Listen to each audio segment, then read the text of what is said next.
Hey guys, welcome to my channel sharp your brain. बहुत बार आसमान में हॉट एयर बलून को उड़ता हुआ देखकर क्यूरियोसिटी होती है कि ये कैसे उड़ते होंगे, क्या इसे हम जहाँ चाहें वहाँ उतार सकते हैं, इसकी डायरेक्शन कैसे कंट्रोल की जा सकती है। तो बस उसी पे बेस्ड है आज का हमारा ये video, hot air balloon. Hot air balloon mainly पर्यटकों को घुमाने के लिए यूज़ किया जाता है, लॉन्ग डिस्टेंस के लिए नहीं बनाया गया है।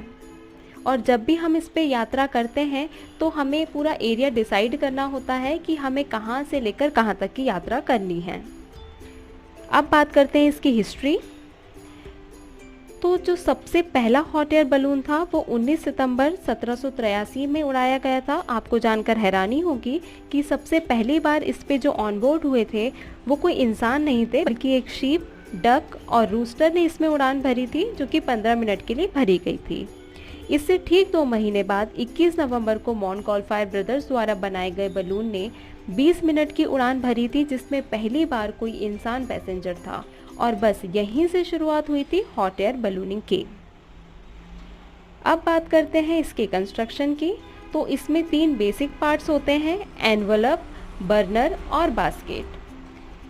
एनवलप का जो शेप और साइज़ है ये अलग अलग हो सकता है। ये वाला जो आप ये पोर्शन देख रहे हैं ये एनवलप कहलाता है और ये नायलॉन का बना होता है या फिर नायलॉन और पॉलिस्टर का कॉम्बिनेशन होता है। पैराशूट भी इसी मटेरियल का बनाया जाता है। तो क्वेश्चन ये उठता है कि नायलॉन ही क्यों?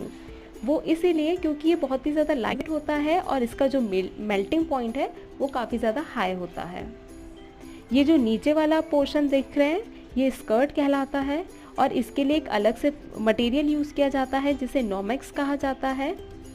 ये फ्लेम रेजिस्टेंट होता है और इसीलिए कई बार नहीं, हमेशा ही जो फायर फाइटर्स के सूट होते हैं वो इसी मटेरियल के बनाए जाते हैं। ये जो स्कर्ट है बर्नर के काफ़ी करीब होता है, इसीलिए हम इस मटेरियल का यूज़ करते हैं। सेकेंड पार्ट है बर्नर। जो छोटे वाले हॉट एयर बलून्स होते हैं वो एक बर्नर पे भी काम कर सकते हैं, लेकिन जो बड़े हॉट एयर बलून्स होते हैं उसमें 2 बर्नर्स फिक्स किए जाते हैं। पहला होता है लिक्विड बर्नर और दूसरा होता है main burner. Hot air balloon main burner पे काम करता है क्योंकि ये काफ़ी ज़्यादा पावरफुल, काफ़ी ज़्यादा इफेक्टिव होता है, लेकिन ये नॉइज़ी भी उतना ही होता है। इसीलिए जब भी क्राउडेड प्लेस आती है तो लिक्विड बर्नर पे स्विच कर लिया जाता है। जैसे ही बर्नर ऑन किया जाता है ये आसपास के मेटल को गर्म करना शुरू कर देता है, जिससे कि इससे पास होने वाली प्रोपेन गैस जो लिक्विड फॉर्म में होती है वो गैस में चेंज हो जाती है इग्नाइट होने से पहले। थर्ड पार्ट है बास्केट। जो प्रोपेन टैंक्स होते हैं वो बास्केट में ही फिक्स किए जाते हैं। बास्केट मेनली 2 प्रकार के होते हैं, एक होता है ओपन बास्केट और दूसरा होता है टी शेप्ड बास्केट। तो जो ओपन बास्केट होता है उसमें जो भी पैसेंजर होते हैं जो और पायलट और टैंक तीनों के लिए एक ही स्पेस प्रोवाइड किया जाता है, जबकि जो टी शेप्ड बर्नर होता है उसमें सभी के लिए छोटे छोटे अलग अलग कंपार्टमेंट्स होते हैं। बास्केट का साइज़ वेरी कर सकता है, 2 पैसेंजर्स से लेकर 15 से 20 पैसेंजर्स के हिसाब से ये अलग अलग साइज़ के आते हैं। अब बात करते हैं इसकी वर्किंग पे।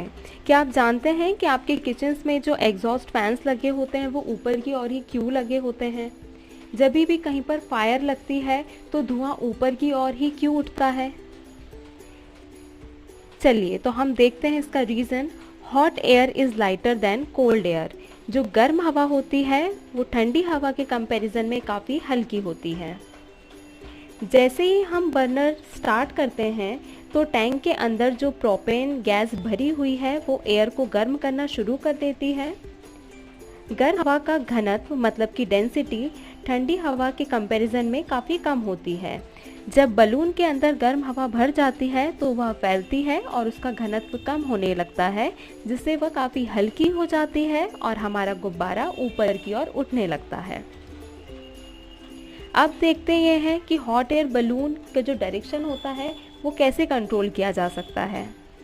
तो जो ये बलून है वो विंड डायरेक्शन में फ़्लो होता है, जैसे कि हम सब जानते हैं। तो हर एक ऑल्टीट्यूड में जो विंड डायरेक्शन है वो अलग अलग होती है। तो पायलट पहले से ही देख कर रखते हैं कि कितने ऑल्टीट्यूड में विंड डायरेक्शन जो विंड है वो किस डायरेक्शन में फ्लो हो रही है। तो उस हिसाब से अपने बलून को ऊपर या नीचे करके हम अपनी जो डिज़ायरेबल या फिर जो फेवरेबल विंड डायरेक्शन है, हम उस डायरेक्शन में अपने बलून को फ्लो करवा सकते हैं। बलून को ग्राउंड में वापस लाने के लिए पहले से हमें अपना डेस्टिनेशन डिसाइड करके रखना होता है। हम बलून को अपने हिसाब से कहीं भी नहीं उतार सकते हैं। इसके लिए पहले से एक लार्ज एम्प्टी स्पेस हमें चूज़ करके रखना होता है। तो जब हम इसकी लैंडिंग करवाते हैं तो हम बर्नर्स को कम्प्लीटली बंद कर देते हैं और ऊपर यहाँ पे जो आपको ये वॉल्व दिखाई दे रही है, हर बलून में आप ये देख सकते हैं, कॉर्ड की सहायता से इसे खोल दिया जाता है, जिससे कि बलून के अंदर जितनी भी गर्म हवा भरी होती है वो वहाँ से बाहर निकल जाती है और हमारा बलून धीरे धीरे करके नीचे आने लगता है। इसके अलावा आपने देखा होगा कि एडवर्टीज़मेंट के लिए भी कहीं कहीं पर बलून्स आपको दिखाई देते होंगे, लेकिन वो इससे काफ़ी अलग होते हैं। उसके अंदर हाइड्रोजन गैस भरी जाती है। आई होप कि आपको वीडियो समझ में आया होगा, और अगर आप ऐसे और वीडियोस चाहते हैं तो कमेंट सेक्शन में मुझे ज़रूर बताएं। इसके अलावा मेरे चैनल को सब्सक्राइब कर बेल आइकन पे क्लिक करें।